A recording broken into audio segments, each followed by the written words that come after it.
जय श्री श्याम भक्तों। पुरुषोत्तम मास चल रहा है। पुरुषोत्तम मास का आज 19वां दिन है और आज हम 19वें अध्याय का पाठ श्रवण करेंगे। पुरुषोत्तम मास में हम कुछ भी दान पुण्य श्रवण पाठ करते हैं, उसका हमें करोड़ों गुना के फल की प्राप्ति होती है। बोलिए विष्णु भगवान की जय, कृष्ण कन्हैया लाल की जय।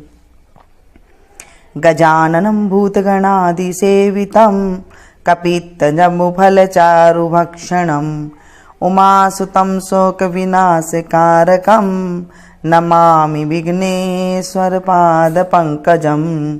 वक्रतुण्डमहाकाय सूर्यकोटिसमप्रभ निर्विघ्नं कुरु मे देव सर्वकार्येषु सर्वदा। यमराज का कथन है, यमराज ने अपने दूतों को बारंबार चेतावनी देते हुए कहा, जो मनुष्य गोविंद, माधव, मुकुंद, हरे मुरारी, शंभु, शिव, ईश, चंद्रशेखर, शूलपाणी, दामोदर, अच्युत, जनार्दन और वासुदेव इत्यादि नामों का उच्चारण करते रहते हैं, उनको दूर से ही त्याग देना। 19वां अध्याय। नारायण जी ने कहा, हे नारद, भक्त वत्सल भगवान अपनी वाणी से सुदेव ब्राह्मण को प्रसन्न करते हुए बोले, हे द्विजराज, जिससे मैं प्रसन्न हुआ, क्या यह तुम नहीं जानते? मेरा प्रिय पुरुषोत्तम मास आने पर तुम दोनों स्त्री पुरुषों ने उपवास कर यहां बैठने से पुरुषोत्तम मास की सेवा हुई। एक बार वेद में कहे गए साधनों को और दूसरी ओर पुरुषोत्तम मास के सेवन को जब ब्रह्मा जी तोड़ने लगे तो वेदोक्त साधन बहुत हल्के निकले और पुरुषोत्तम मास का सेवन व्रत भारी निकला। इसलिए संसार में पुरुषोत्तम मास अधिक पूज्य और मान्य है। जो मनुष्य का जन्म लेकर श्री पुरुषोत्तम मास में जप तप स्नान दानादि नहीं करते हैं, वे जन्म जन्मांतर में दरिद्र होते हैं। अतः सब प्रकार से यत्न करके मेरे प्रिय पुरुषोत्तम मास का सेवन करना चाहिए।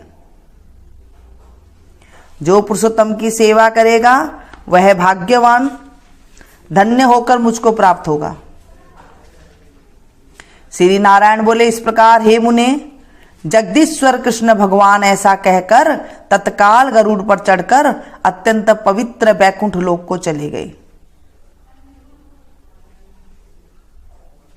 स्त्री सहित सुदेव ब्राह्मण मृत प्राय होकर फिर जीवित हो गए और सुखदेव को देखकर रात दिन अत्यंत हर्षित होते रहे और कहने लगे कि यह अत्यंत आश्चर्य की बात है कि ऐसा मास कहीं भी नहीं देखा ना सुना।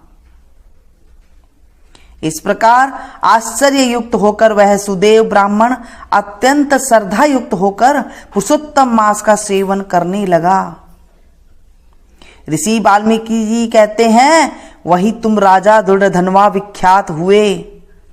हे राजन, पुरुषोत्तम मास के सेवन से संपूर्ण ऋषियों के भोगने वाले हुए। हे राजन, जो तुमने मुझसे पूछा था सो मैंने सब तुमको बतलाया है और पूर्व जन्म में जो सुखदेव तुम्हारा पुत्र था वही तोता था।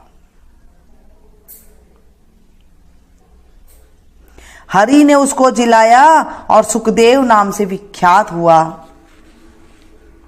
वह सुखदेव 12 वर्ष तक आयु भोग कर वैकुंठ को गया।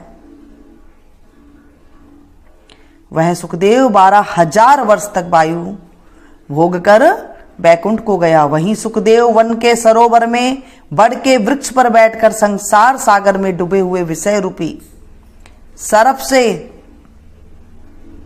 तुम जो अपने पूर्व जन्म के पिता को देखकर कृपा से युक्त हो चिंतन करने लगा। कि यदि मैं इस राजा को बोध नहीं कराऊंगा तो मेरा भी अपराध हो जाएगा। इस प्रकार मेरा इन श्रुति के वचनों को मानना वृथा हो जाएगा। इसलिए मुझको अपने पूर्व जन्म का पिता का उपकार अवश्य करना चाहिए। ऐसा सोचकर ही उस तोते ने तुमको ज्ञान दिया। बोलिए विष्णु भगवान की जय, कृष्ण कन्हैया लाल की जय, बांके बिहारी लाल की जय। माँ बाप का उपकार। रे मनुष्य क्यों भूला रे, माता पिता का तुम उपकार, करो सदा सेवा दोनों की तो पाओगे सुख अपार। लाड प्यार से पाला पोसा तुमको, अपनी भूख प्यास को भूल, पढ़ा लिखा गुणवान बनाया, घर आंगन का सुंदर फूल। ये दोनों तो देव रूप है, सीधे भोले और उदार, करो सदा सेवा दोनों की तो पाओगे सुख अपार। जब धरती पर तुम आए थे दौलत साथ न आई थी, साधन जुटा दिए सब तुमको, सोचो समझो करो विचार। जिसने सेवा की दोनों की उसने पाया सुख अपार, दौलत भी सुख सुविधा भी है लेकिन माता पिता दुखी। ऐसा प्राणी अधिक दिनों तक रह नहीं सकता कभी सुखी।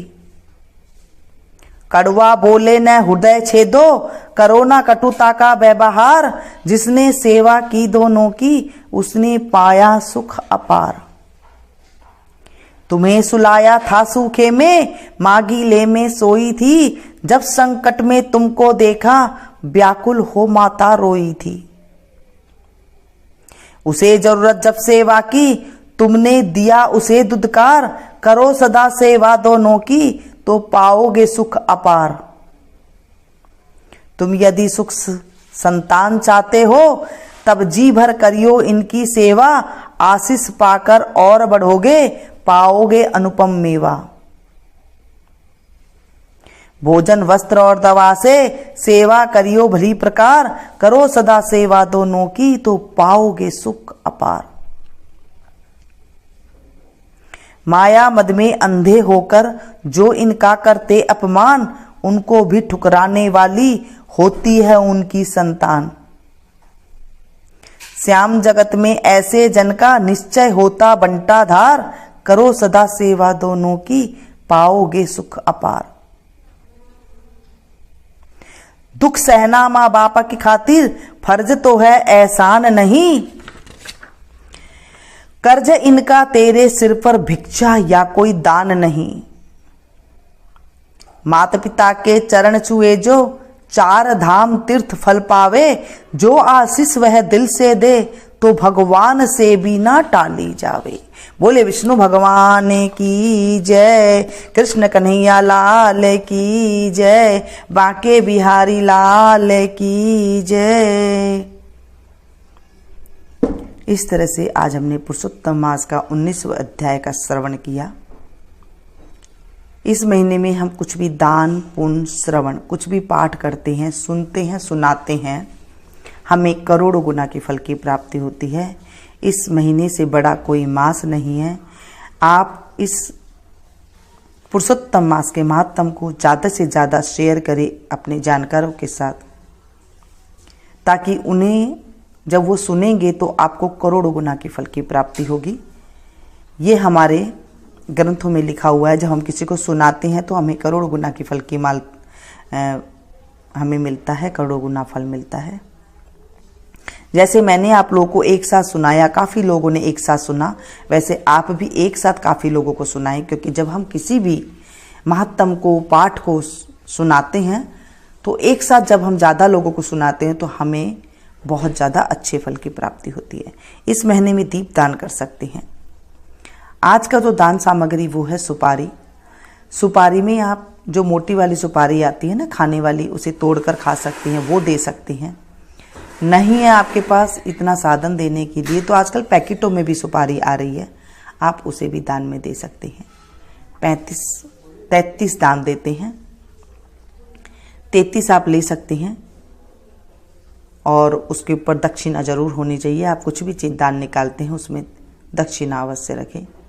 पहले अपने घर परिवार में देखें, फिर आपके गली मोहल्ले में देखें, फिर आप मंदिर में दे दें। कोई भी नहीं है, आप मंदिर में जाकर के पंडित जी को दान दे सकते हैं। नहीं है आपकी श्रद्धा, आप बिल्कुल लास्ट वाले दिन एक दिन दान दे सकते हैं। ये थी छोटी सी जानकारी। पसंद आए तो प्लीज़ एक लाइक जरूर दें, इसे ज़्यादा से ज़्यादा अपनों के साथ शेयर कीजिएगा ताकि औरों को भी लाभ मिल सके और आपको भी अथाह लाभ मिल सके। मिलती हूँ फिर से एक नई वीडियो में नई जानकारी के साथ। तब तक आप लोग देखते रहिए मीनू संगीत। Thank you.